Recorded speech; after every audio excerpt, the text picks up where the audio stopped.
Bismillahirrahmanirrahim. Assalamualaikum warahmatullahi wabarakatuh. Perkenalkan, nama saya Sahrino dari jurusan Ekonomi Syariah 2019. Di sini saya akan mereview film Petih 1453 sebagai tugas akhir mata kuliah Sejarah Peradaban Islam yang diampu oleh Ibu Atika Zahra, SHI MSI. Film Petih 1453, film ini merupakan sejarah Turki yang dirilis pada tahun 2012.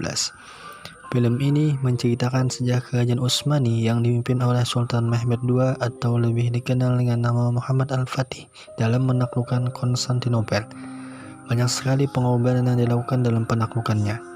Sultan Muhammad Al-Fatih, orang yang pertama yang berhasil menaklukkan betapa kokohnya tembok Konstantinopel yang saat itu merupakan pertahanan terbaik di dunia. Berikut review filmnya. Film dimulai pada masa Rasulullah SAW. Saat itu salah satu sahabat yang bernama Abu Ayyub Al-Ansari menemui Nabi untuk meminta bimbingan. Setelah mendapat izin Rasul, Abu Ayyub langsung menyampaikan sabda Nabi kepada umat muslim yang berbunyi, kota Konstantinopel akan jatuh ke tangan Islam. Pemimpin yang menaklukkannya adalah sebaik-baik pemimpin, dan pasukan yang berada di bawah komandonya adalah sebaik-baik pasukan. Pada tanggal 29 Maret 1432 Masehi di kota Edirne, Turki, lahirlah anak dari Sultan Murad II. Beliau memberikan nama Mehmed atau Muhammad Al-Fatih sebagai penghormatan kepada Rasulullah SAW. Digambarkan Sultan Murad II dikabari tentang kelahiran anaknya saat ia sedang baca Al-Quran surah Al-Fat. Singkat cerita, pada tahun 1451, Mehmed yang sudah dewasa tengah berlatih pedang dengan Hasan, sahabat sekaligus mentornya. Di tengah latihan datang sebuah surat yang berisi bahwa ayah Mehmed telah meninggal dunia. Sultan Mehmed lalu mendatangi ayahnya untuk penghormatan terakhir serta mengungkapkan segala kecintaannya terhadap ayahnya dan berjanji akan memperluas wilayahnya termasuk menaklukkan Konstantinopel. Akhirnya, Sultan Mehmed naik tahta untuk kedua kalinya. Yang pertama pada usia 12 tahun berlangsung selama 2 tahun. Halil Pasha, seorang wazir agung Ottoman, memberitahu bahwa ia terpaksa meminta Sultan Mehmed untuk digantikan Sultan Murad II kembali berkuasa sebab adanya kemungkinan ancaman dari tentara salib. Sultan Mehmed tidak mempermasalahkan hal tersebut dan tetap menjadikan Halil Pasha sebagai wazir agung. Berita wafatnya Sultan Murad II dan naiknya Sultan Mehmed akhirnya sampai kepada Kaisar Konstantinopel. Kaisar Konstantinopel menyambut gembira wafatnya Sultan Murad II beserta dengan para penasehatnya. Dipastikan berita itu juga sampai. Mereka takut bahwa Sultan Mehmed akan melanjutkan ambisi ayahnya. Paus tidak mau mengambil resiko dan memilih bersiap dan tidak mau Konstantinopel jatuh ke tangan Ottoman. Sultan Mehmed menerima utusan Konstantinopel dan menyetujui keinginan mereka untuk menaikkan upeti. Setelah itu ia memerintah kehidupan damai dengan mereka, sedangkan Pasha mengkhawatirkan kekecewaan akan masyarakat karena naiknya upeti dan mengakui bahwa Ottoman lemah. Guru Bahatun dan Bayezid, istri dan anaknya Sultan Mehmed, mendatangi istana. Bayezid sangat merindukan ayahnya, tapi Sultan memerintahkan mereka untuk beristirahat. Pada suatu malam, Sultan Mehmed bermimpi terjebak di labirin, lalu bertemu dengan Utsman, nenek moyangnya. Dalam mimpi tersebut, Utsman berpesan bahwa Sultan Mehmedlah yang akan membuat kekaisaran Turki menjadi lebih besar, serta beliaulah pemimpin yang telah diramalkan Rasul untuk menaklukkan kota Konstantinopel. Lalu dia memberikan cincinnya, lalu tiba-tiba cincinnya jatuh dan dia terbangun. Lalu Hatun mendatangi karena khawatir. Dia memaknai mimpinya bahwa ia akan menaklukkan Konstantinopel atau Konstantinopel yang akan menaklukkannya.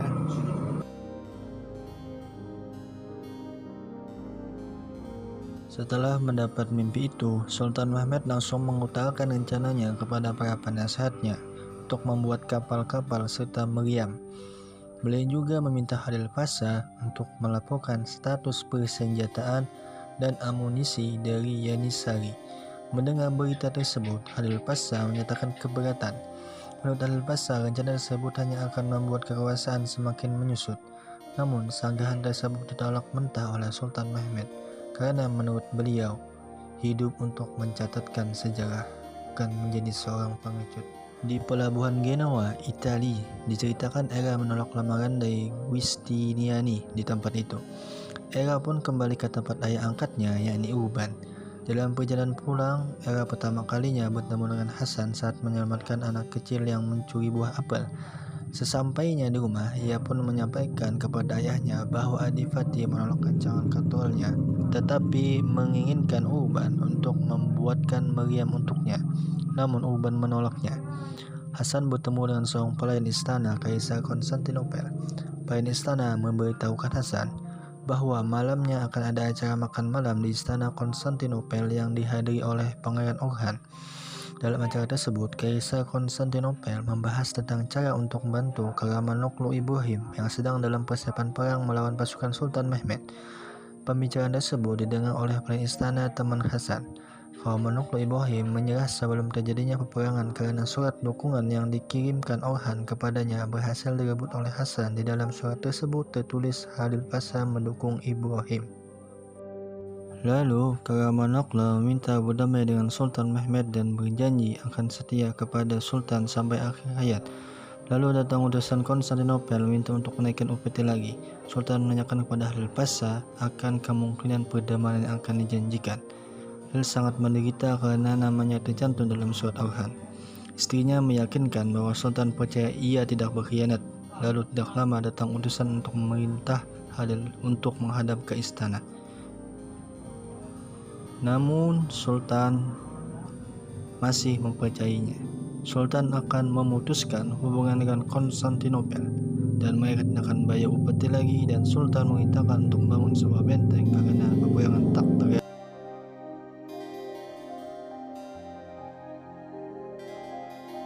Pada tahun 1452 Masehi, Sultan Mehmed mulai membangun benteng di Bogaskesen untuk mencegat semua bantuan yang datang dari Laut Hitam untuk Konstantinopel. Kabar mengenai pembangunan benteng pun akhirnya diketahui Kaisar Konstantinopel beserta kerajaan Kristen lainnya. Mereka berencana membentuk tentara yang tangguh untuk mengurungkan niat Sultan Mehmed. Namun ketika itu kondisi Perancis dan Inggris saling berperang sedangkan Jerman sedang menghadapi konflik internal negaranya. Kondisi mereka tertekan, tidak ada pilihan lain kecuali penggabungan gereja Ortodok terhadap Katolik. Selain itu, Kaisar Konstantinopel memerintahkan Adipati Notaras untuk menyuruh Urban membuatkannya meriam besar. Namun Urban menolaknya dan ia diancam dibunuh.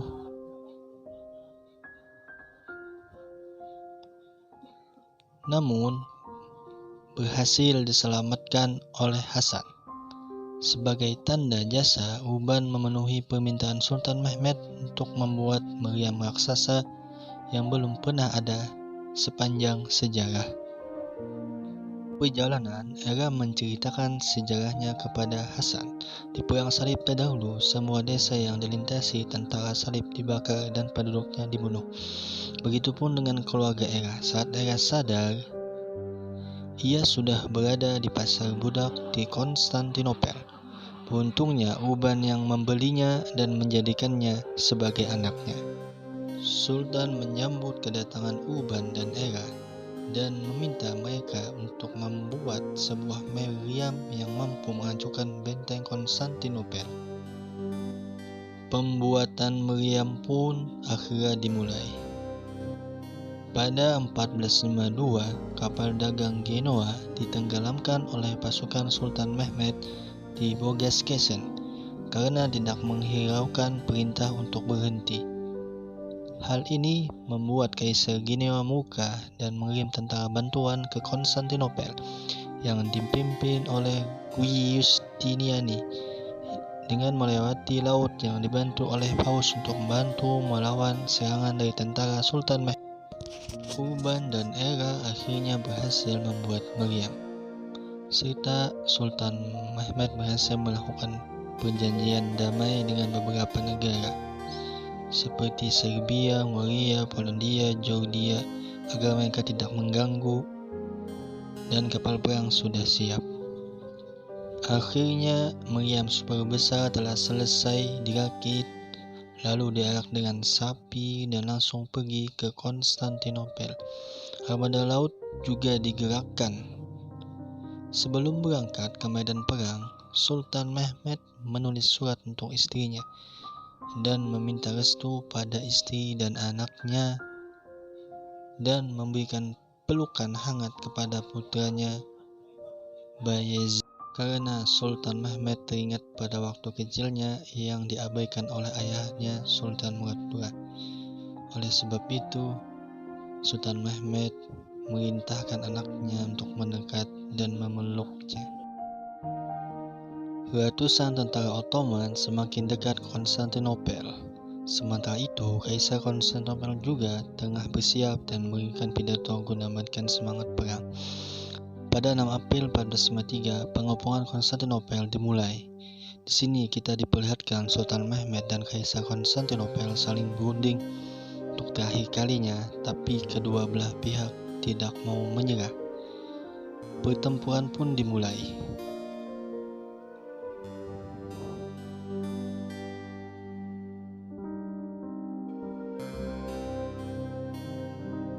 Tapi sayang, usaha Sultan gagal di hari pertama, dan benteng Konstantinopel masih terlalu kokoh.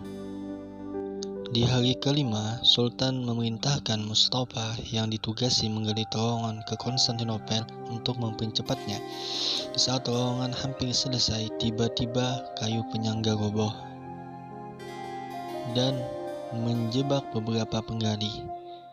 Pasukan Konstantinopel pun mengetahuinya. Selim dan para penggali yang terjebak pun tidak ingin mati sia-sia. Mereka pun meledakkan bom Messi untuk menjebol wilayah musuh dan mengorbankan dirinya. Di hari ke-12, kembali Sultan mencoba menerobos benteng. Hasan dengan pasukan terbaiknya dikirim ke garis depan menggunakan sebuah menara.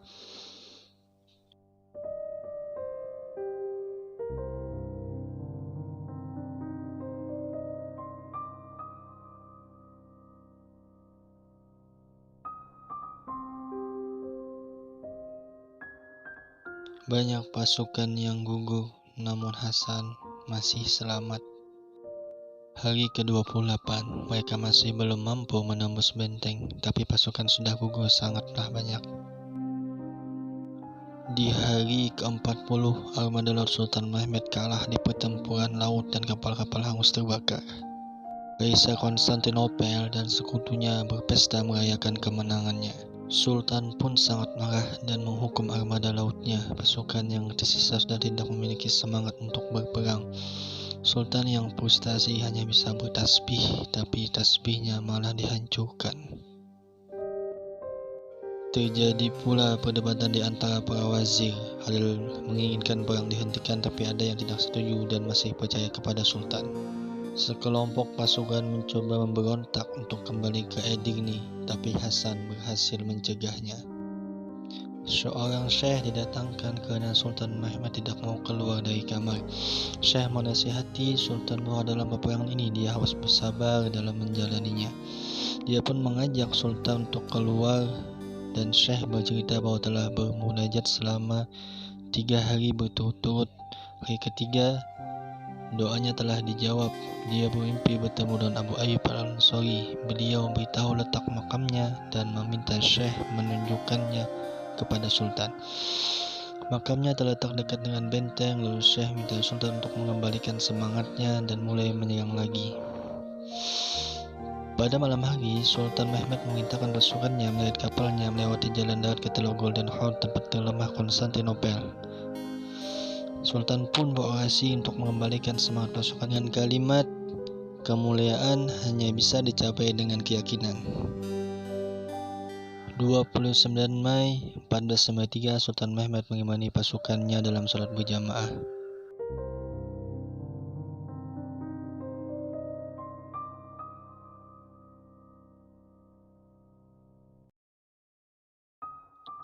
Perang pun berkecamuk.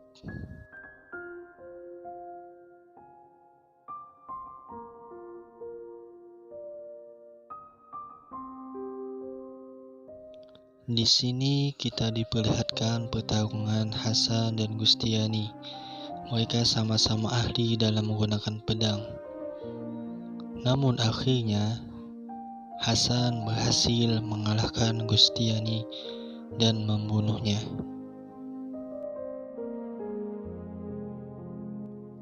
Aksi heroik Hasan membawa bendera Utsmaniyah ke atas menara, tapi di sana dia malah terkena panah dan dia pun sekarat.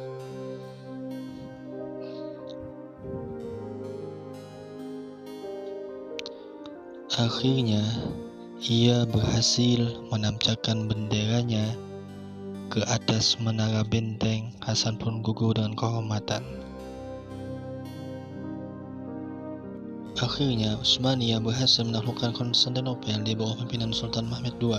Di sini kita diperlihatkan menteri-menteri Konstantinopel dan Sultan Mehmed untuk mengubur kaisarnya sesuai kepercayaan mereka. Setelah itu, Sultan pergi ke Hagia Sophia dan berjanji kepada warga bahwa mereka akan diperlakukan seperti rakyatnya sendiri, dan mereka juga dibebaskan dalam menjalankan keyakinan dan agamanya. Dan akhirnya Sultan Mehmed II menduduki Konstantinopel dan menjadikan ibu kota negaranya. Film pun berakhir. Kelebihan film ini, alur cerita jalin sangat menarik, membuat penonton tidak merasa bosan untuk menontonnya berulang kali. Kedua, strategi Sultan Mehmed yang luar biasa, dari pembuatan benteng, meriam raksasa, terowongan bawah tanah, serta maut kapal ke tempat pertahanan musuh yang rentan. Nilai-nilai kepahlawanan dan keluhuran akhlak Islam yang tercermin dari Hasan, Sultan Mehmed, dan para pasukan Islam. Banyak hikmah yang terkandung dalam film ini. Yang pertama, sabda Rasulullah memang terbukti terjadi. Kedua, semangat berjihad di jalan Allah. Tiga, peran syekh atau guru dalam memberi nasihat. Keempat, berpegang kepada Allah dengan cara berdoa dan selalu menyempatkan beribadah kepadanya. 5, toleransi dalam beragama. Keenam, sosok pemimpin yang menjadi teladan. Kekurangan dari film ini, yang pertama, tidak terjaganya aurat. Yang kedua, sosok Hasan lebih ditonjolkan daripada Sultan Mehmed. Sekian, terima kasih. Wassalamualaikum warahmatullahi wabarakatuh.